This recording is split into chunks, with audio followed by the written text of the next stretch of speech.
saints come, and all praise to Christ Jesus, his only Son. All praise to the Spirit makes us one, and they'll know we are Christians by our love, yes, they'll know we are Christians by our love. Be seated. From 1 Corinthians chapter 13. The first 13 verses. If I speak in the tongues of mortals and of angels, but do not have love, I am a noisy gong or a clanging cymbal. And if I have prophetic powers and understand all mysteries and all knowledge, and if I have all faith so as to remove mountains, but do not have love, I am nothing. If I give away all my possessions, and if I hand over my flesh so that I may boast, but do not have love, I gain nothing. Love is patient. Love is kind. Love is not envious or boastful or arrogant or rude. It does not insist on its own way. It is not irritable or resentful.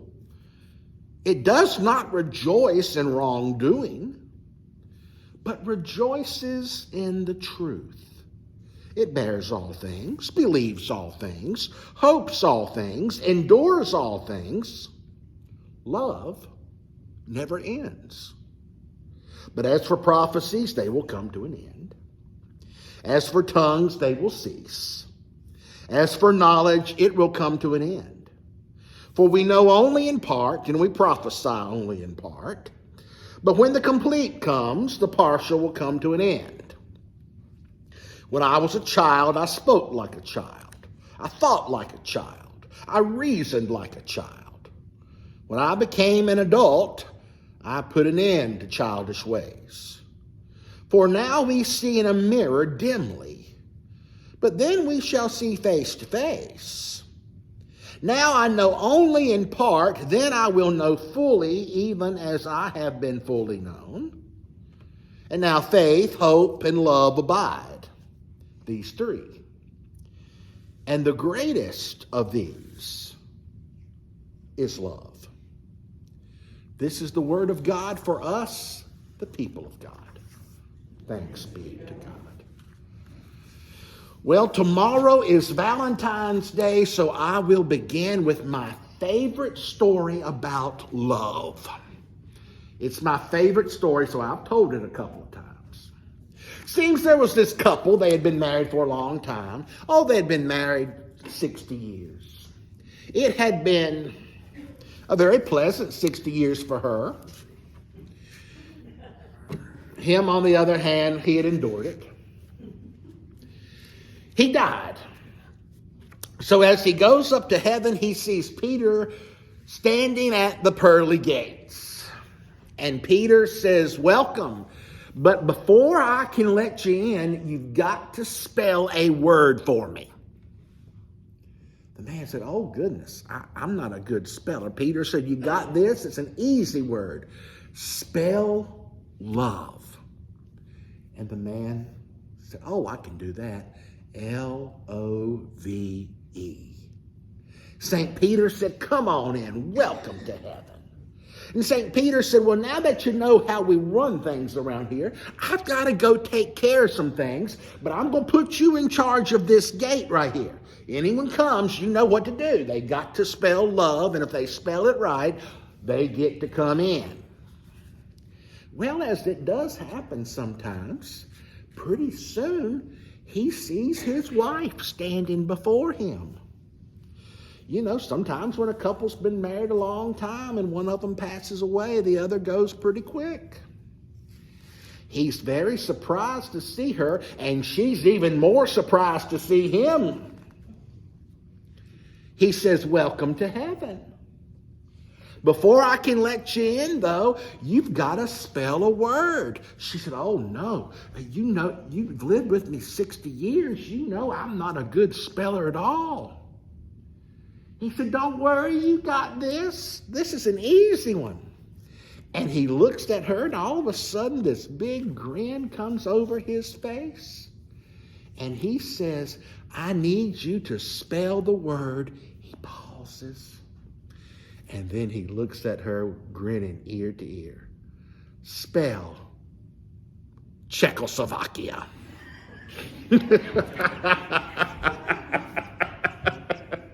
Oh, that was funny. Oh, me. It is Valentine's Day tomorrow. I hope everybody remembered. I don't want to have to do marriage counseling. I'm not good at it, as you could probably tell from that story. I don't know of a passage that's been read at more weddings than the passage we read from 1 Corinthians. I don't know how many first or second cousins have had to read that passage at someone's wedding. The interesting thing about that passage is it was not written to a couple. It was written to a church. Paul had been to Corinth, and Corinth was a city where, well, everything went on in Corinth. If you wanted to find someone to do something with, no matter what it was, all you had to do was go to Corinth. It was a big, bustling city. And Paul had established a church there. The church must have been growing fairly well. The church must have been doing fairly well at first. Then some things begins to happen. Some tension begins to arise. Some divisions begin to happen. And pretty soon this church is on the edge of self-destructing.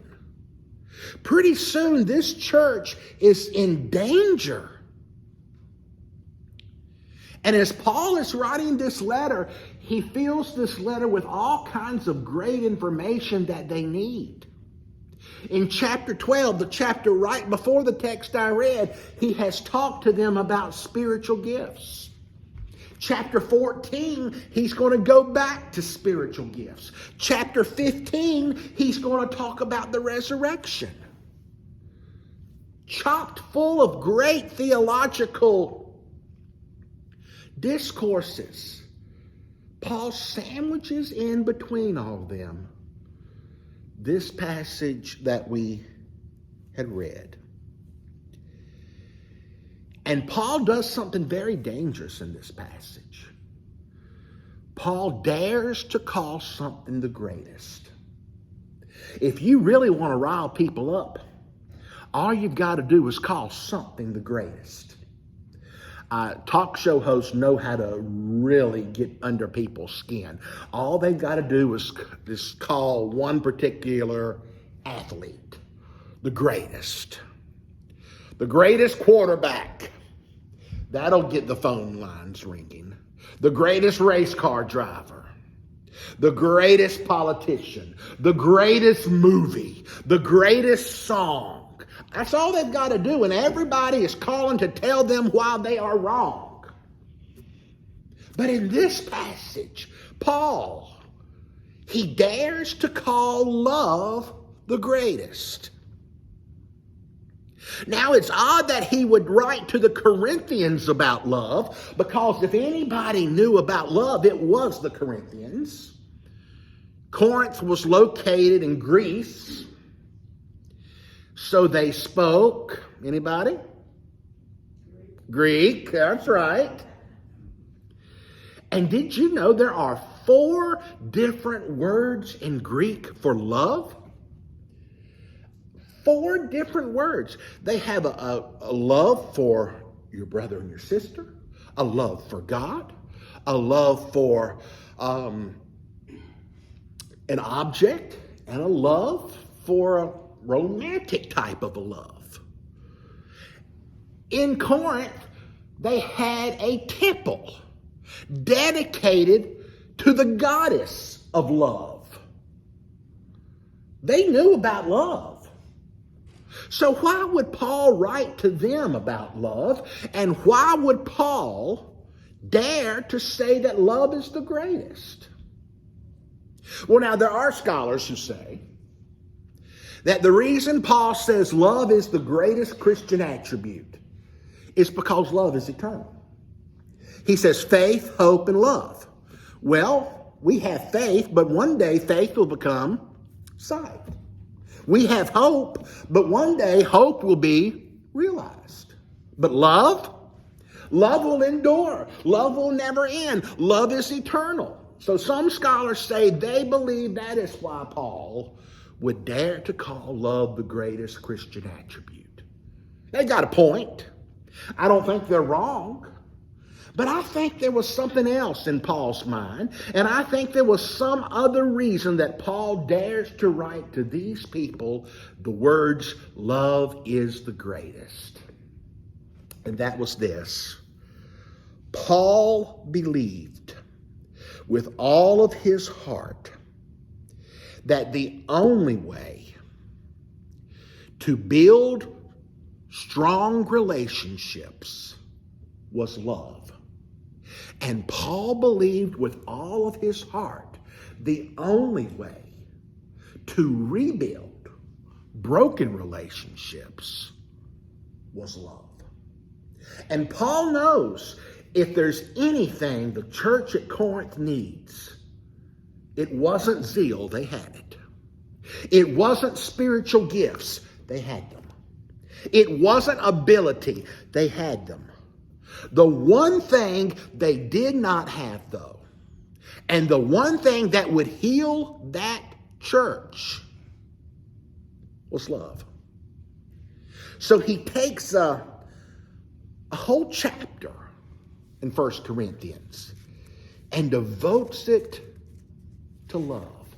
Basically, in this chapter, Paul tells the Corinthians that there are 5 things they must do if they want to heal their church, if they want to heal their broken relationships. Here they are. Number 1, Paul says, they must make it their policy to treat others as equals. In verses 4 and 5, this is what he says. Love does not envy or boast. It is not arrogant or rude. It does not insist on its own way. It is not irritable or resentful. Paul is saying people aren't dirt, so don't treat them like that. And you're not dirt, so don't look at yourself as if you are. And the things that Paul mentions here, envy, jealousy, arrogance, rudeness, selfishness, resentment, those are actions of people who either think they're better than everyone else or people who have low self-esteem and they feel like they have to behave that way in order to prove something.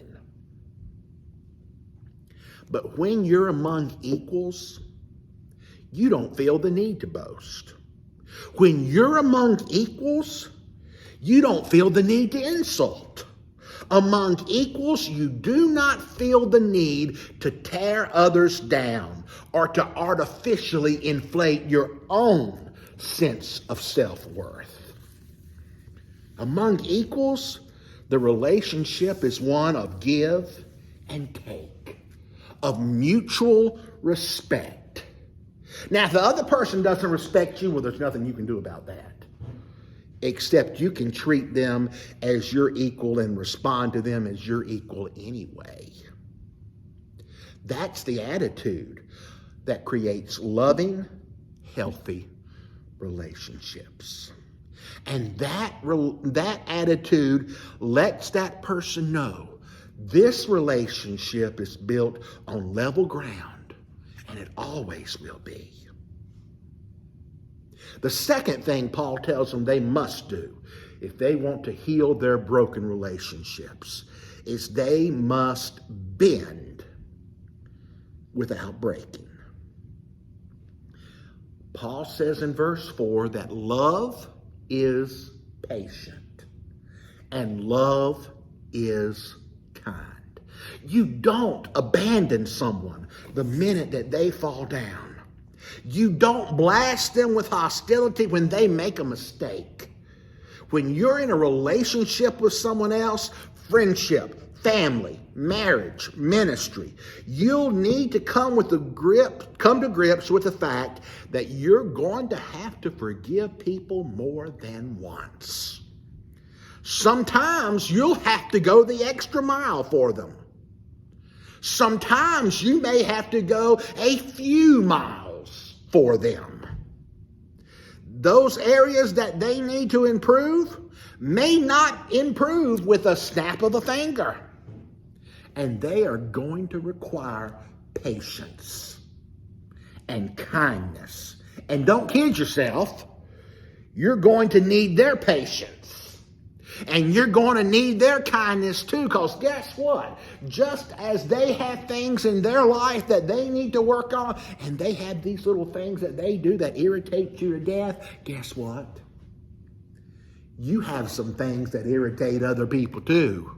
And you have some things in your life that you're going to need forgiveness for. The third thing Paul says is to let go of the past. Paul says in verse 6, and this is one of the hard ones for me, that love keeps no record of wrongs. Love doesn't have a list. Now, I got a list. And that list is well categorized. And some people are on that list in more than one category. But if love is like that, then it's not love. If you keep records, the past will continue to haunt you. You will find yourself getting mad again and again and again for things that happened decades ago. You ever done that? You'll be thinking about it, and the more you think about it, well, I wish I had told them such as, if I had been thinking, I would have said that to them. That would have got them. There's a woman. She's in church every Sunday. She got mad at her husband for coming home late and missing a meal. He said he'd be home at 6. On the spur of the moment, he stopped by to visit a friend. He got home at 9. He was in the wrong. No question about it. Dessert that night was his favorite. Homemade cinnamon rolls. She got mad. She tossed them in the backyard and refused to make them again. Now you're probably sitting there thinking, okay, he deserved it. He was wrong. It was rude. It was very disrespectful to her. She has every right not to make them again. She had every right to throw them cinnamon buns out in the backyard. Do you know what the sad thing about that story is? That happened in 1972. She still has not made a cinnamon bun. Before I was born. You talking about someone who doesn't let things go. And who's it hurting? Clara Barton, the founder of the American Red Cross, was confronted one day with a memory of a betrayal she experienced. But she acted as if she had never heard of the incident. Somebody asked her, "Don't you remember what that person did?" And she replied, "No. I distinctively remember forgetting it." Love keeps no record of wrongs. Paul would write to the Colossians, Colossians 3:13, "Bear with each other and forgive each other. If any of you have a grievance against each other, forgive, as the Lord forgave you." Let go of it. Number 4, celebrate all that is good. Verse 6, Paul says that love does not delight in evil, but it rejoices in the truth. You know, someone once said, it's not enough to succeed. Others must fail. You ever known someone with that attitude? They can't enjoy their success unless they can see someone else not having success. I remember hearing about a young lady who was valedictorian of her high school. Her senior year, she got all kinds of great awards. But she later recalled that she could not enjoy her senior year. She could not enjoy being valedictorian because her brother was also excelling at his school. It wasn't enough for her to succeed. She wanted to see others fail. I must tell you, if someone else's good fortune eats away at you, or their misfortune makes you happy, you need to check your attitude and reevaluate your level of spiritual maturity. The last thing Paul says is to never give up.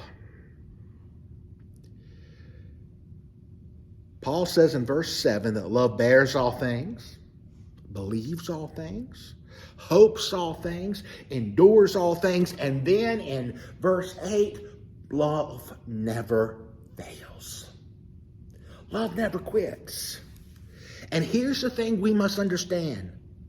Love cannot endure forever when the boundaries of a relationship are off kilter.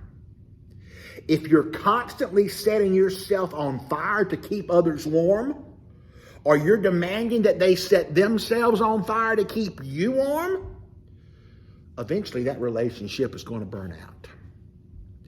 But when the proper boundaries are in place, you can stay with them no matter what. Relationships defined by proper boundaries are not a constant drain on your resources. They don't deplete you. When the boundaries of a right relationship are right, you can work it out, and you must work it out, because love never fails, and love never quits. I check my banking every day, and I noticed that my bank is about to get a new app. And their motto, because they want you to get the app, because they don't want you to go in the branch, they want you to do it all on your phone. Their motto is, life's better when we're connected. That's true. Life is better when we're connected. We were made to be in community with each other. Love is fundamental. It's impossible to be happy alone. We need to love. We need to be loved. Paul knew how much was at stake to the Corinthians. He knew if they wanted to reach the world, that they had to start right where they were. Paul knew if the world outside the church was ever going to believe what the church taught, they had to see it in practice inside the church. If people don't look inside and see that we put into practice what we preach, they'll never believe us. And there are so many hurting people who need hope, who need to come to a relationship with Jesus Christ. We cannot afford to let little squabbles keep us or hinder us from doing what God has called us to do. So here's the question. How many people would you ask to spell Czechoslovakia? Go through your list. Better yet, tear up your list. Tear up your list. Because love never fails. It never ends. And when we look at the love God has for us, aren't we glad? Aren't we glad? You know what was one of the last things Jesus ever told his disciples? Love each other. Love each other. Tomorrow's Valentine's Day. It's a day when we think about relationships. Don't just think about your romantic relationships tomorrow, though. Take a look at your list. Tear up your list. Get rid of your list. Be a good day to do it.